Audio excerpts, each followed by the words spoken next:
एक समय की बात है। एक परिवार में 3 लोग रहते थे। रिंकी, उसकी माँ रामवती और एक बड़ा भाई लक्की। रिंकी का भाई उसके लिए लड़का ढूंढ रहा होता है, लेकिन कोई रिंकी को पसंद ही नहीं करता, क्योंकि वो थोड़ी काली और उसके मुंह पर जले का निशान होता है। उसकी माँ की तबीयत भी ज्यादा ठीक नहीं रहती। लक्की रिंकी की शादी को लेकर बहुत परेशान होता है। रिंकी बहुत रोती है कि उससे शादी कौन करेगा। रिंकी बहुत टेंशन में रहती है और कमजोर हो जाती है। फिर एक दिन उनके घर पर एक रिश्तेदार आता है। अरे नमस्ते जी, कैसे हो आप सब। नमस्ते जी, नमस्ते। हम सब बढ़िया। आज इतने दिनों बाद कैसे आना हुआ? अरे बस बिटिया की शादी का निमंत्रण लेकर आए हैं। अरे मेरी बिटिया कोमल की शादी है अगले हफ्ते, आप सभी को आना है। अरे वाह, ये तो बहुत अच्छी खबर है। अरे और रिंकी बेटी, तुम्हें भी अपनी बहन के सारे फंक्शंस में आना है, बहुत याद करती है तुम्हें। जी बिल्कुल आऊंगी। रिश्तेदार के जाने के बाद रिंकी बहुत उदास हो जाती है। उसकी माँ बोलती है, सबके बच्चे की शादी हो रही है, एक हमारी रिंकी ही है जिसको कोई लड़का पसंद ही नहीं करता। अरे माँ, मिल जाएगा जल्दी हमें कोई भी लड़का, ऐसे ही नहीं रहेगी हमारी रिंकी। थोड़े दिन बाद रिंकी कोमल की शादी के लिए निकल जाती है। उस दिन कोमल का संगीत होता है। ये लड़की कौन है? जी, ये मेरी बहन है। तुम इतनी सुंदर हो कोमल, और तुम्हारी बहन। खैर छोड़ो। कोमल को बहुत शर्मिंदगी महसूस होती है और वो रिंकी से बोलती है, देख, तेरी वजह से कितना सुनना पड़ रहा है मुझे। मैं नहीं चाहती कि अब और कोई मुझे कुछ बात सुनाए। बस कल शादी होते ही तू यहाँ से चली जाइयो। कोमल, मुझे माफ कर दो। ठीक है, कल ही मैं यहाँ से बिना किसी को कुछ बताए चली जाऊंगी। रिंकी को बहुत दुख होता है। रिंकी लकी को फोन करके बहुत रोती है और सब कुछ बताती है कि उसका यहाँ कितना मजाक बना रहे हैं लोग। हेलो भाई, मुझे यहाँ से ले जा भाई, कोई पसंद नहीं करता मुझे, सब मजाक बना रहे हैं मेरा। तू रो मत रिंकी, कल ही मैं आकर तुझे ले जाऊंगा। अगले दिन कोमल की शादी होती है। कोमल की सारी दोस्त बहुत अच्छे से तैयार हुई होती हैं और कोमल बहुत सुंदर लग रही होती है। तभी रिंकी तैयार होकर आती है, लेकिन बिल्कुल भी अच्छी नहीं लग रही होती। कोमल की दोस्त उसका मजाक उड़ाने लगती हैं। कोमल, तुझे शादी मुबारक हो मेरी बहन, तू बहुत सुंदर दिख रही है। कोमल उसकी बातों को नजरअंदाज कर देती है। ये तो तैयार होकर भी अच्छी नहीं दिख रही। सब लोग रिंकी पर बहुत हंसते हैं और कोमल भी उस पर बहुत हंसती है। सब उसका मजाक उड़ाते हैं। रिंकी रोती रोती ऊपर कमरे में चली जाती है।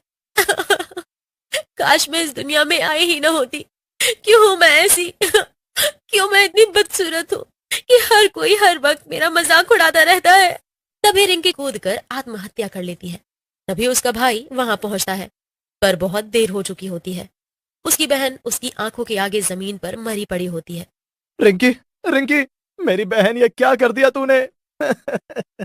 तुम लोगों ने मारा मेरी बहन को, उसका इतना मजाक बनाया, उसकी शादी को लेकर, उसकी शक्ल को लेकर। इतनी ही बुरी थी तो बुलाया ही क्यों था। हमारी कोई गलती नहीं है इसमें, तुम्हारी बहन ही है बदसूरत तो क्या करे। और यहाँ हंगामा करने की कोई जरूरत नहीं है। शादी है हमारे घर में तो चिल्लाओ मत, समझे। और फिर सब लोग चले जाते हैं। किसी को फर्क नहीं पड़ता। लकी जब घर आकर रिंकी की मौत की खबर अपनी माँ को देता है तो उसके पैरों तले जमीन खिसक जाती है। वो भी खूब रोती है और अपने रिश्तेदारों को कोसती रहती है। हाय मेरी बच्ची, मेरी बेटी कहाँ चली गई तू हमें छोड़कर? लेकिन रिंकी की आत्मा को शांति नहीं मिलती और वो चुड़ैल बन जाती है। कोमल की शादी नहीं होने दूंगी मैं। बहुत मजाक उड़ाया है उसने और उसके रिश्तेदारों ने मेरा। अब देखो इनकी खुशियां मैं कैसे बर्बाद करती हूँ। कुछ देर बाद पंडित जी कोमल और दूल्हे को मंडप पर बुलाते हैं और फिर पंडित जी मंत्र पढ़ना शुरू करते हैं और शादी अच्छे से संपन्न हो जाती है और कोमल अपनी डोली में बैठ जाती है। तुझे तेरे ससुराल नहीं जाने दूंगी कोमल मैं। बहुत खुश है ना तू? अब देख मैं क्या करती हूँ। आत्मा उसकी डोली के पीछे पीछे चलती रहती। रास्ते में बहुत तेज धूप और गर्मी होती है। डोली उठाने वाले थक जाते हैं और पास में नदी देख रुक जाते हैं। डोली नीचे रखकर वो पानी पीने चली जाती है। उनके जाने के बाद चुड़ैल डोली के पास आती है और जोर जोर से हंसने लगती है। हंसी की आवाज सुनकर अंदर बैठी कोमल थोड़ा बाहर झांक कर देखती है तो उसके होश उड़ जाते हैं। चुड़ैल, कोई बचाओ! सही मौका है तुझे यहाँ से ले जाने का। अब तो तुझे कोई नहीं बचा पाएगा मुझसे। कौन हो तुम? मैं हूँ रिंकी। तू मेरा मजाक उड़ा रही थी ना मेरी शादी को लेकर। अब देख तू कैसे जाएगी अपने ससुराल। तुम मुझे माफ कर दो प्लीज, गलती हो गई मुझसे, छोड़ दो, मुझे जाने दो। आज से मेरी नई जिंदगी शुरू होने जा रही है। ऐसे कैसे जाने दो? तुम लोगों की वजह से मैंने परेशान होकर आत्महत्या कर ली, तो तुझे कैसे जीने दूं? तुम जो बोलोगी वो करूंगी, लेकिन मुझे मत लेकर जाओ प्लीज। तुझे तो मैं लेकर ही जाऊंगी। तभी चुड़ैल कोमल को अपने साथ ले जाती है। जब वो लोग वापस आते हैं तो डोली उठाते हैं, लेकिन डोली बहुत हल्की लगने लगती है। अरे भाइयों, अभी तो डोली भारी थी, एकदम से हल्की कैसे? छोड़ ना, ऐसा तो कुछ नहीं है। तो जल्दी चल और डोली उठा। पानी पीने से शरीर में जान आ गई है और कुछ नहीं है, डोली उतनी भारी है। वो लोग खाली डोली लेकर चले जाते हैं और फिर कोमल की ससुराल पहुंचकर डोली रख देते हैं। कोमल की सास रीमा कोमल को डोली से उतारने जाती है, लेकिन अंदर कोई नहीं होता। अरे यहाँ तो कोमल है ही नहीं, कहाँ गई मेरी बहू? तुम लोगों को पता होगा कि कहाँ है कोमल।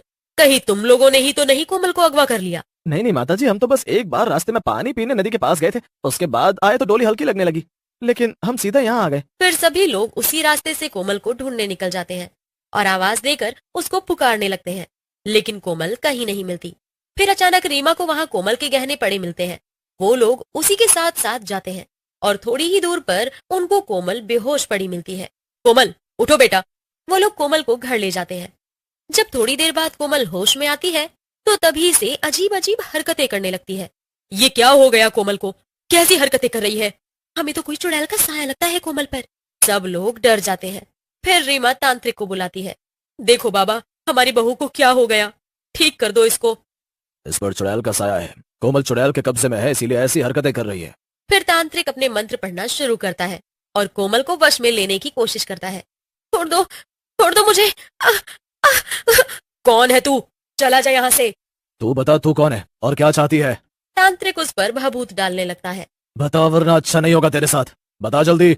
तभी रिंकी की आत्मा वहां प्रकट हो जाती है और सब सच बताने लगती है। मेरा नाम रिंकी है और मैं इसकी दूर की बहन हूँ। मैं सुंदर नहीं दिखती थी, इसलिए इसने मुझे अपनी शादी में बुलाकर मेरा मजाक बनाया। मेरी शक्ल की वजह से कोई शादी नहीं करना चाहता था। शादी के दिन इसने अपनी सहेलियों के साथ मिलकर मेरा खूब मजाक उड़ाया और मैं इतनी दुखी हो गई कि मैंने छज्जे से कूदकर अपनी जान दे दी। फिर चुड़ैल बनकर मैं इसकी डोली के पीछे पीछे चल दी और रास्ते से इसे चुरा लिया। अब ये मेरे कब्जे में है और ये वैसे ही हरकतें करेगी जैसे मैं चाहूंगी। क्या चाहती है तू? कैसे पीछा छोड़ेगी कोमल का? मुझे भी शादी करनी है, ऐसे ही दुल्हन बनना है और जब ऐसा होगा तभी मैं इसका पीछा छोड़ूंगी। चुड़ैल की कभी शादी होती है क्या? पागल हो गई है तू? मैंने बता दिया बस मैं क्या चाहती हूँ। ऐसा नहीं हुआ तो मैं इसी के साथ रहूंगी। तांत्रिक समझ जाता है कि इससे पीछा छुड़ाना आसान नहीं। वो फिर कोमल की सास से अकेले में बात करता है। अब बस तुम अपनी बहू कोमल का सब सामान जो उसने अपनी शादी पर पहना था वो सब लेकर एक लाल पोटली में बंद करके रात के 12 बजे कोमल के सर से 7 बार उतारकर पीपल के पेड़ के नीचे दफना देना, बस सब ठीक हो जाएगा। कोमल की सास बिल्कुल ऐसा ही करती है और चुड़ैल उस दिन के बाद से उसी पेड़ पर रहने लगती है।